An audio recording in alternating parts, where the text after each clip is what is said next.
आपकी जिम्मेदारी है कि आप टैक्स दें, इसको जहाज समझें। आपने अपने मुल्क की गैरत के लिए टैक्स देना। आप अगर टैक्स बचाते हैं आप अपने मुल्क को नुकसान पहुंचाते। जब एक हुक्मरान को ये हो ही ना कि मैं लोगों का टैक्स का पैसा खर्च कर रहा हूं, तो लोग भी फिर उस हुकूमत को टैक्स नहीं देंगे। टैक्स देते नहीं है और कहते हैं ये भी खराब है, वो भी खराब है, ये भी बुरा है, वो भी बुरा है। ये ऐसा है कि जन्नत में जाना चाहते हैं लेकिन अच्छे माल नहीं लेके आने।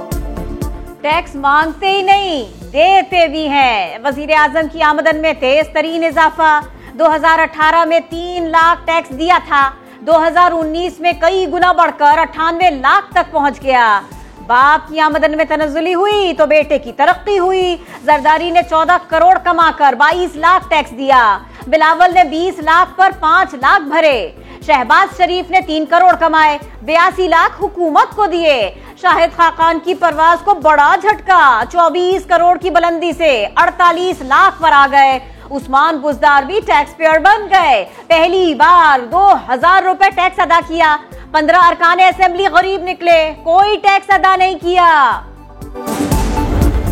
आर्टिफिशियल इंटेलिजेंस को इस्तेमाल करते हुए हमने ये कहा है कि अगर ये आपके बिल्स हैं और ये आपके बैंक अकाउंट है और ये इतना ट्रैवल आप करते हैं तो आपकी इनकम इतनी होगी और उसके ऊपर इतना टैक्स होगा। 2 करोड़ 66 लाख टैक्स देने वाले शौकत तरीन कहते हैं आगे बढ़ना है तो टैक्स देना है।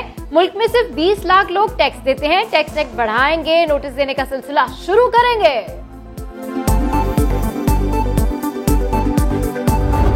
हारेंगे इलेक्शन तो फजलुर रहमान और ये कहेंगे धांधली हुई है, अगर आप जीतेंगे तो आप कहेंगे इलेक्शन सही हुए। रोंदू अपोजिशन है। मौलाना फजलुर रहमान साहब कह रहे थे कि वो आएंगे और कोई मार्च वगैरह करना चाहते हैं। वो पहले ही साल आ गए थे। इमरान खान को गैर मुस्तहकम करने की कोशिशें आपने पहले साल करके देख ली, आपसे नहीं हुए। हर 3 महीने बाद ही किसी को गलतफहमी हो जाती है। अगर आप ये कहेंगे कि इस तरह से केसेस जो है उनमें रिलीफ दे देंगे इमरान खान, ये तो नहीं होना।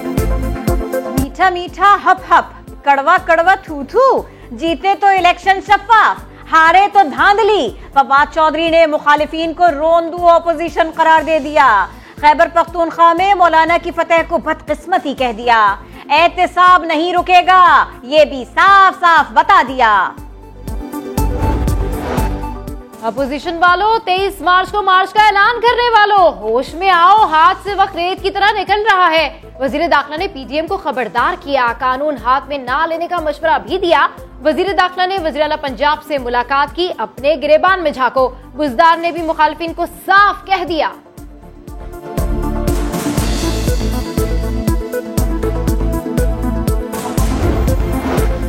फाइनेंस बिल पर ऑपोजिशन के जाली बयानिए का डट कर मुकाबला करें, अवाम के खदशा दूर करें।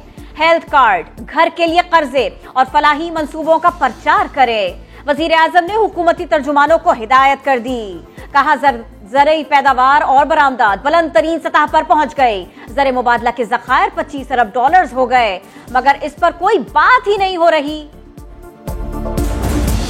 स्क्रूटनी के प्रोसेस के दौरान PMLN के 9 खुफिया अकाउंट्स जो हैं वो पकड़े जाते हैं। नवाज शरीफ और आसिफ अली जरदारी एक तरह की वारदाती हैं। नून लीग और पीपल्स पार्टी ने खुफिया अकाउंट्स छुपाए, पकड़े गए, रसीदें भी पेश नहीं कर सके। वजीर मुमलिकत फारूक हबीब ने बड़ा दावा कर दिया। राजा परवेज अशरफ ने जवाब दे दिया, बोले हमारे अकाउंट सफेद चादर की तरह इलेक्शन कमीशन के सामने हैं। हम तो आए हैं यहाँ पर कराची का हक लेने के लिए। हम उस असेंबली के सामने धरना दे रहे हैं जिस असेंबली ने आइन के बरखिलाफ ये काम किया है। गलियों में, सड़कों पे एहतजाज करके आप कानून में तरमीम नहीं करा सकते हैं। ठीक है, आप आवाम के साथ अपना पॉइंट ऑफ व्यू रख सकते हैं, वो रख रहे हैं और हमें उस पर कोई एतराज नहीं है। कराची का हक लेकर उठेंगे, हाफिज नईम ने सिंध हुकूमत को पैगाम दे दिया। कोई सड़क पर बैठकर बल्दियाती कानून में तरमीम नहीं करवा सकता, सईद गनी ने जवाब दे दिया। वजीर बल्दियात नासिर हुसैन शाह ने जमात इस्लामी से राबिता कर लिया, मुलाकात की ख्वाहिश का इजहार किया। हाफिज नईम ने भी बामकसद बैठक पर रजामंदी का बता दिया। कोरोना की 5वीं लहर आ रही है, एहतियात के लिए खबरदार कर रही है। कराची में एक दिन में 331 केसेस, 10 ओमिक्रॉन के निकले। लाहौर में 188 अफराद मुतासिर, 86% ओमिक्रॉन से मुतासिर। डॉक्टर फैसल सुल्तान कहते हैं लॉकडाउन अभी ज़ेरे गौर नहीं मगर सख्त फैसले कर सकते हैं। वजीर आजम कहते हैं पाकिस्तान ने जिस तरह कोरोना से मुकाबला किया उसकी मिसाल नहीं मिलती।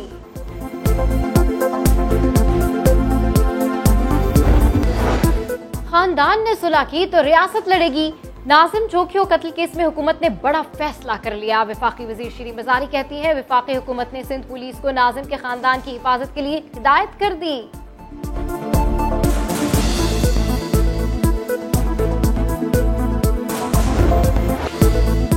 लेफ्टी बल्लेबाजों को सुकून का सांस मिलेगा। प्रोफेसर हफीज ने इंटरनेशनल क्रिकेट से रिटायरमेंट का ऐलान कर दिया। लीग्स खेलते रहेंगे, फैंस और साथी खिलाड़ियों के शुक्रगुजार। शाहिद आफरीदी कहते हैं हफीज मजीद खेलना चाहते थे, बोर्ड और खिलाड़ी में कम्युनिकेशन का मसला नजर आया। मेरा नहीं ख्याल कि वो इतनी जल्दी भी क्रिकेट छोड़ना चाह रहा था, वो खेलना चाह रहा था क्रिकेट।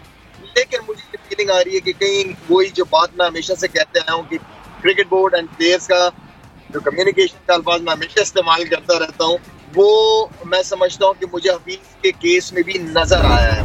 मैं भी पाकिस्तान की टीम में कप्तान रहा हूँ, 3 साल मैंने कप्तानी की है। तो बहुत सी चीज़ें ऐसी होती हैं जो कमरे के अंदर ही आनी चाहिए, कमरे के बाहर नहीं आनी चाहिए। कमरे की बातें कमरे में रहने दें। बोलना शुरू किया तो बहुत सारे लोगों को बहुत बुरा लगेगा। सरफराज अहमद का तौसीफ अहमद को जवाब, बोले शाहिद आफरीदी के लिए भी अपनी स्टाइल में कप्तानी करूंगा।